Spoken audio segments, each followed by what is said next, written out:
সংলাপের মধ্যে দিয়ে, আলোচনার মধ্যে দিয়ে যে কোনো জটিল পরিস্থিতিও সমাধান হওয়ার ইতিহাস আছে। তাহলে সেটা আমরা আশাবাদী যে এই সংলাপের মধ্য দিয়ে এই যে সংকট, যে অস্থিরতা, যে ক্রাইসিস, সেটা অবশ্যই ইনশাল্লাহ ওভারকাম হয়ে যাবে আমি আশা করি। তো হঠাৎ করে পদত্যাগের বিষয়টা কেন সামনে আসলো, এটাকে একটু বিশ্লেষণ করা দরকার। এটার পিছনে কি অন্তর্নিহিত কারণ রয়েছে।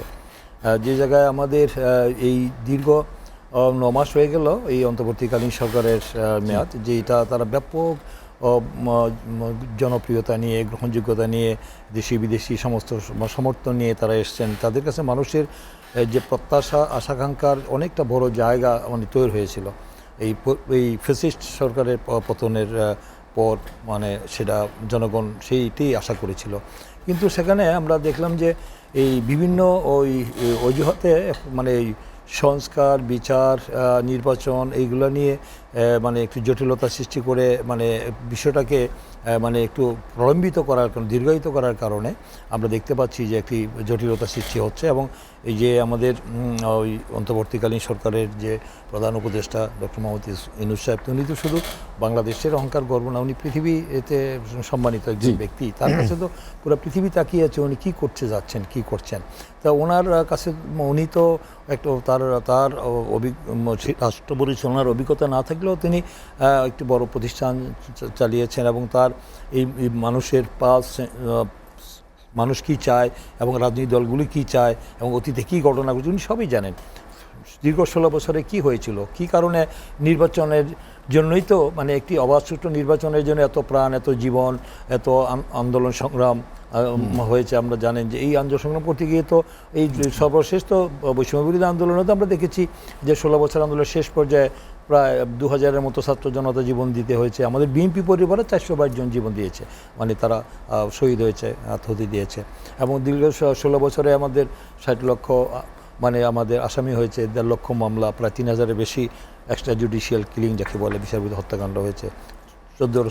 একটু যোগ করে বিএনপির সঙ্গে বৈঠকের পরে কি তিনি মনে করলেন যে চাপটা একটু কমলো? কারণ এর আগে বিএনপি বেশ কয়েকবার তার সঙ্গে সাক্ষাতের চেষ্টা করেও যেটি তিনি সাক্ষাৎ দেননি, বিশেষ করে দক্ষিণের মেয়রের পদে বসাকে কেন্দ্র করে এক ধরনের জটিলতা তৈরি হয়েছিল। আপনি জানেন যে বিএনপির চাপেই কি উনি পদত্যাগ করতে চাচ্ছিলেন, এরকম কি বিষয়টি ছিল? চাপে বলে মনে করবো না, কারণ বিশেষ করে আমাদের ছাত্র যে উপদেষ্টারা রয়েছেন, 2জন ছাত্র উপদেষ্টা রয়েছেন, তারা তাদের বিতর্কিত অতিকথন এবং তারা যে চাপ সৃষ্টি করছে বিভিন্ন সময় কথা বলে পরিস্থিতিকে জটিলতা সৃষ্টি করার কারণে হয়তো অভিমান করে হয়তো বলতে পারেন যে তোমরা যদি বেশি বাড়াবাড়ি করো তাহলে আমি পদত্যাগ করে চলে যাবো, হয়তো কারণ এই কথাও তুমি বলতে হয়তো পারেন আর একটা পর্যায়ে গিয়ে।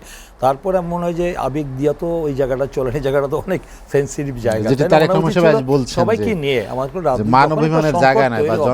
তখন তো উনি সমস্ত রাজনৈতিক দলগুলোকে ডাকবেন, রাজনৈতিক স্টেক হোল্ডার তাদেরকে নিয়ে আলোচনা করে এই সংকট, তারা নিজেরাই সব কিছু করতে চান। এবং তাদের মধ্যে যে আজকে আমরা যে কদিন আগে দেখা করে আমরা আমাদের বক্তব্য সুস্পষ্টভাবে আমাদের বক্তব্য উপস্থাপন করা হয়েছে। আমাদের যে প্রতিনিধিরা গিয়েছিলেন ডক্টর খন্দকার মোশাররফ স্যারের নেতৃত্বে যে আমাদের সদস্যরা গিয়েছিলেন, তারা কিন্তু বিস্তারিত আলোচনা করে আসছেন এবং ডিসেম্বরের মধ্যে নির্বাচনের জন্য বলে আসছেন, ডিসেম্বরের মধ্যে নির্বাচনের একটি রোডম্যাপ দিন তারিখ দেওয়ার জন্য অনুরোধ করে আসছেন, বলে আসছেন। এবং 3 জন বিতর্কিত উপদেষ্টাকে পদত্যাগ দাবি করেছেন। পদত্যাগ তাদেরকে ওই অবস্থা থেকে সরিয়ে দিয়ে এদের বিতর্কিত পরিস্থিতিকে স্বাভাবিক পর্যায়ে নিয়ে আসা, কারণ তাদেরকে রাখলে পরিস্থিতি আরও জটিল হবে। সরকারের ভিতরে বাইরে থেকে এই সরকারকে একটা অস্থিতিশীল পরিস্থিতি তৈরি করে তারা একটা ফয়দা লুটতে যাচ্ছেন। নির্বাচন সঠিক সময় না হওয়ার কারণে যে রাজনৈতিক এবং অর্থনৈতিক সংকট এবং অস্থিতিশীল পরিস্থিতি, দেশে আইন শৃঙ্খলা পরিস্থিতি থেকে শুরু করে সামগ্রিক অবস্থার যে দিন দিন অবনতি হচ্ছে এবং পরিস্থিতি অন্যদিকে যাচ্ছে, পতিত ফ্যাসিস্ট এর যে পেতাত্তারা দোসররা আবার মাথাচাড়া দিয়ে আবার রাজনীতিতে তারা অনুপ্রবেশের একটা সুযোগ হয়ে সুযোগ হচ্ছে, দেশি বিদেশি চক্রান্ত হচ্ছে। এই সুযোগটা কেন করতে দেওয়া হবে? এই সুযোগ দেওয়ার ক্ষেত্রে যদি তারা ভুল সিদ্ধান্ত নেয় বা তারা সঠিক সময় সঠিক সিদ্ধান্ত নিতে ব্যর্থ হয়, তাহলে এই ধরনের পরিস্থিতি তৈরি হলে সেই দায়িত্ব কিন্তু তাদেরকে নিতে হবে, অন্তর্বর্তীকালীন সরকার নিয়ে। তারা তো নির্বাচিত সরকার নয়, তারা আমাদের আন্দোলন সংগ্রামের ফসল আমাদেরই সমর্থনে হয়েছে। আমরাই বলছি এই সরকারকে সমর্থন করছি এবং টিকে রাখার জন্য যা যা করা সব সেনাবাহিনী থেকে শুরু করে দেশপ্রেমিক জনগণ, রাজনৈতিক দল সবাই সমর্থন দিয়েছে। এখন তারা কেন ব্যর্থ হচ্ছেন? ব্যর্থ হওয়ার দিকে তারা দাবিত হচ্ছেন কেন? সেই দায় কি বিরোধী দলের? সেই দায় তো ওদেরই। ওদের সঠিকভাবে দেশ পরিচালনা করতে পারছে। বিদেশি নাগরিক রয়েছে এবং আমরা দেখেছি যে 2 জন ছাত্র উপদেষ্টার পদত্যাগ আমরা তাদেরকে সরিয়ে দেওয়ার কথা আমরা বলেছি। তারপর বলেছি যে একজন আমাদের বিদেশি যে নাগরিক উনি নিরাপত্তা উপদেষ্টার দায়িত্বে আছেন। হ্যাঁ, তো তার নিয়ে অনেক বিতর্ক রয়েছে। তার কোনো ব্যাকগ্রাউন্ডে দেশের মানুষ জানে না। তো সেন্সিটিভ জায়গা, অত্যন্ত মানে সংবেদনশীল একটি বিষয়, যে একটা জাতীয় নিরাপত্তার বিষয়টা চিন্তা করতে হবে। সেই চিন্তা করে একজন বিদেশি নাগরিক, তার কোনো পলিটিক্যাল কেরিয়ার ব্যাকগ্রাউন্ড নাই, কোনো অতীত ইতিহাস নাই, যে তিনি কি এই ধরনের নিরাপত্তার কোনো বিষয়ে ছিলেন কিনা। দেশের মানুষ তাকে চিনেও না, আমরা তার নামও কোনো দিন শুনি নাই। আমরা যারা রাজনীতি করি দীর্ঘদিন আসছি, ওইসব ব্যক্তিদেরকে দিয়ে যদি এই ধরনের করা হয় তাহলে দেশ কোন দিকে যাবে? দেশ তো আবার অন্ধকারের দিকে দাবিত হবে।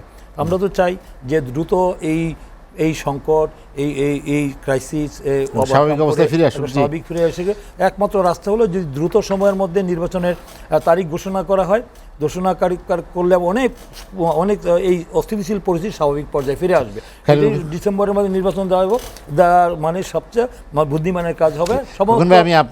স্বাভাবিক পর্যায়ে অনির্বাচিত সরকার আমাদের একটা নৈতিক ভিত্তির উপর করে তারা এসছে।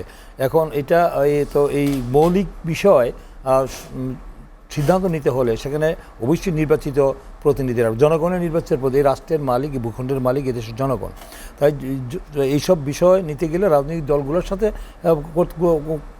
আলোচনার মাধ্যমে সেই সিদ্ধান্ত নিতে হবে। আর না হলে নির্বাচিত প্রতিনিধিরা সেই বিষয়গুলো সিদ্ধান্ত নেবে।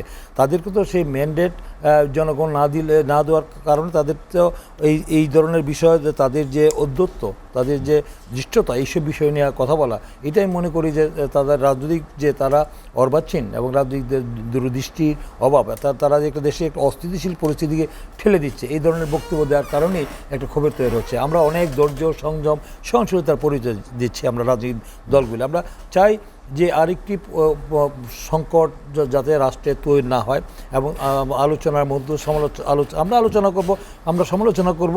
এই সরকারকে সামনে রেখেই এই কথাটা আমাদের উনিও বলেন, মাহমুদ বলেন যে আমাদের একটি চেয়ারম্যান বলছেন যে আমাদের এই সরকারকে ব্যর্থ হতে আমরা দিতে চাই না। এই সরকারকে রেখেই আমাদেরই সরকার, আমাদের আন্দোলন সংগ্রামের ফসল।